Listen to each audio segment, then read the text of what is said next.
ბათუმის მერია ქალაქისთვის შემოერთებულ ტერიტორიაზე ტურების ლიკვიდაციას იწყებს. ნადირის მიერ ადამიანის დაკვენის შემთხვევების გახშირების გამო თვითმმართველობამ დასახმარებლად საქართველოს გარემოსა და ბუნებრივი რესურსების დაცვის სამინისტროს მიმართა. უწყებებს შორის უკვე გაფორმდა ხელშეკრულება, რომელიც ქალაქის ტერიტორიის ტურებისაგან დაცვას ითვალისწინებს.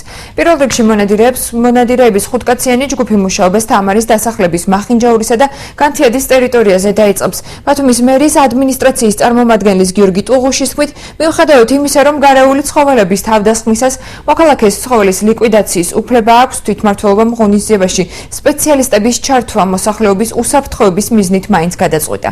ნადირის მიერ ადამიანის დაკვენის შემთხვევები კახაბრისა და მწვანე კონცხის ტერიტორიაზე დაფიქსირდა. პროვინციული ღონისძიებების მიზნით საქართველოს გარემოსა და ბუნებრივი რესურსების დაცვის სამინისტროს და ბათუმის მერიის შორის გაფორმდა ხელშეკრულება, რომელთაც თვითმმართველობაზე დელეგირებულია გარკვეული რაოდენობის გარეული ცხოველის, კერძო ტურის, ბუნებიდან ამოღების უფლება.